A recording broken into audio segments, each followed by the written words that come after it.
Astrologer Lalit Mohan Joshi channel में आप सबका स्वागत है। दोस्तों, आज बात करेंगे गोमती चक्र के विषय में, जो कि मैं उम्मीद करता हूं कि मेरे बहुत से सब्सक्राइबर्स ने उसके विषय में कहीं ना कहीं देखा या सुना अवश्य होगा। लेकिन सर्वप्रथम दोस्तों, हम ये जानने का प्रयास करेंगे कि इसकी उत्पत्ति कैसे हुई। इसके विषय में दोस्तों, जो एक पुराणों में जो वर्णन मिलता है वो संबंधित है समुद्र मंथन से। समुद्र में जब मंथन चल रहा था, विभिन्न रत्नों की प्राप्ति हुई थी, जिसमें कि अमृत और विष जो मुख्य थे। उससे बहुत पहले दोस्तों, जब मंथन शुरुआत हुई तो मंथन इतना विशाल था, इतना कि जो माँ पृथ्वी थी वो उसके उसके बोझ को माँ पृथ्वी सहन नहीं कर पा रही थी, उसको बहुत पीड़ा हो रही थी।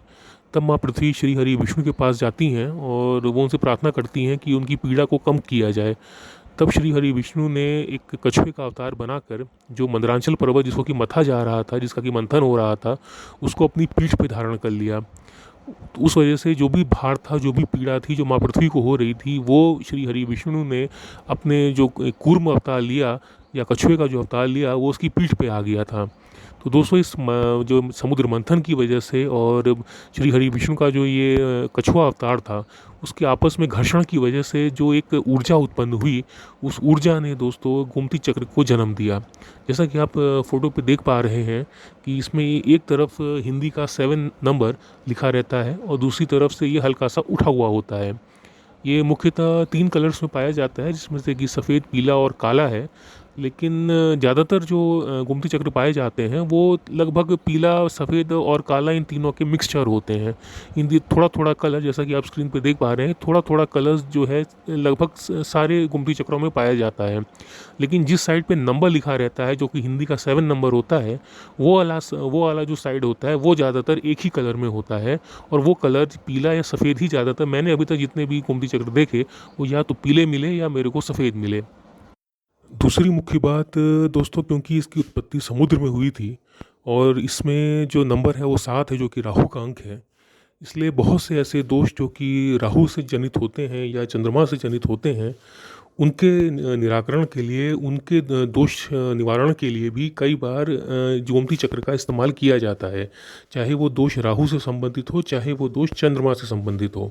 इसके बाद दोस्तों आते हैं आज की वीडियो के मुख्य मुद्दे पे, जिस जैसा कि मैंने अपनी टैगलाइन में लिखा था कि असाध्य रोगों से विजय प्राप्ति के लिए। तो दोस्तों, इसमें असाध्य रोगों में जो एक 2 उपाय मैं आज ये बताऊंगा, जो कि मैंने अपने 20 से 25 वर्षों के अनुभव में बहुत ही ज़्यादा इफेक्टिव पाए हैं, बहुत ही ज़्यादा असरदार मेरे को मिले हैं।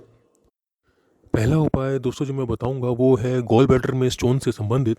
जो कि आज की डेट में एक बहुत ही आम समस्या हो गई है। और जो इसका एकमात्र इलाज जो बचता है लोगों के पास, या एकमात्र विकल्प जो बचता है, वो ये है कि गॉल ब्लैडर को काट के निकाल दो। यही एक उपाय दोस्तों डॉक्टरों के पास आज की डेट में होता है। और हालांकि कुछ आयुर्वेदिक वाले इसका समर्थन करते हैं कि वो अपनी दवाइयों से इस गॉल ब्लैडर में जो पथरी होती है उसको निकाल सकते हैं, लेकिन दोस्तों फिर भी इसकी सफलता की कोई गारंटी नहीं होती है। और इसलिए दोस्तों, जब जो भी इस प्रकृति ने हमारे शरीर में जो भी अंग दिए हैं, चाहे वो अंग बाहर हों या भीतर हों, उसमें से बेकार अंग कोई भी नहीं है। इसलिए इसलिए इस गॉल ब्लैडर को काट के निकालने की जो प्रक्रिया है, मैं उसके सख्त खिलाफ हूँ। और मैं अपने सभी दर्शकों से अपील करूंगा कि जो भी इस समस्या से ग्रसित हैं या उनके परिवार का कोई सदस्य इस समस्या से ग्रसित है, वो सभी एक बार इस उपाय को अवश्य करें। और अगर आपको कोई फ़ायदा होता है तो कमेंट के माध्यम से औरों को भी प्रेरित करें, ताकि और लोग भी ये समझ पाएँ कि इसका जो इलाज है, गॉल ब्लैडर में स्टोन या पित्ताशय की जो पित्त की जो पथरी होती है, उसका कोई दूसरा इलाज भी है कटवाने के अलावा। तो इसमें जो उपाय जो दोस्तों जो मैंने जो कारगर पाया है, वो ये है कि 1 लीटर पानी में दोस्तों अगर गोमती चक्र छोटे हैं तो 30 से 40, और अगर बड़े वाले गोमती चक्र हैं तो 15 से 20 गोमती चक्र को रख के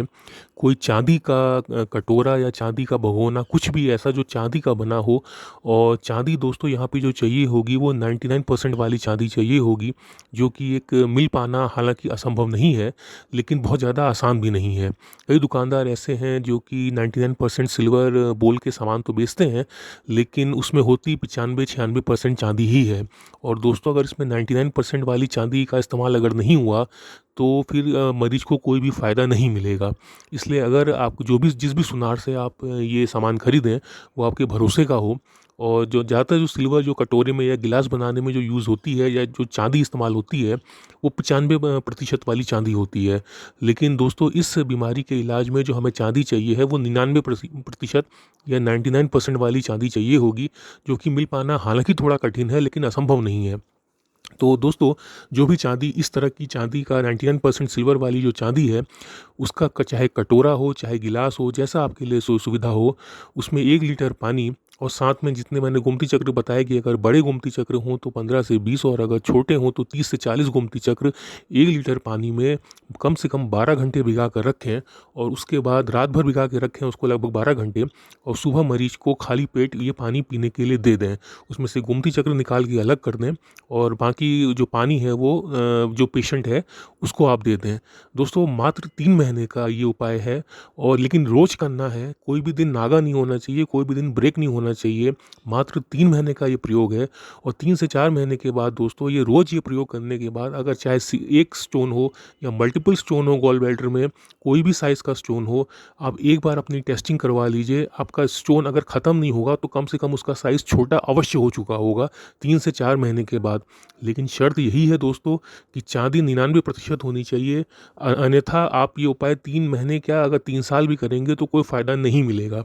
99% वाली जो चांदी है या चांदी का कटोरा या चांदी का गिलास जो कुछ भी हो, लेकिन चांदी दोस्तों 99% वाली ही चाहिए होगी। मैं बार बार ये चीज़ बोल रहा हूँ क्योंकि मैं चाहता हूँ कि जो दर्शक मेरी ये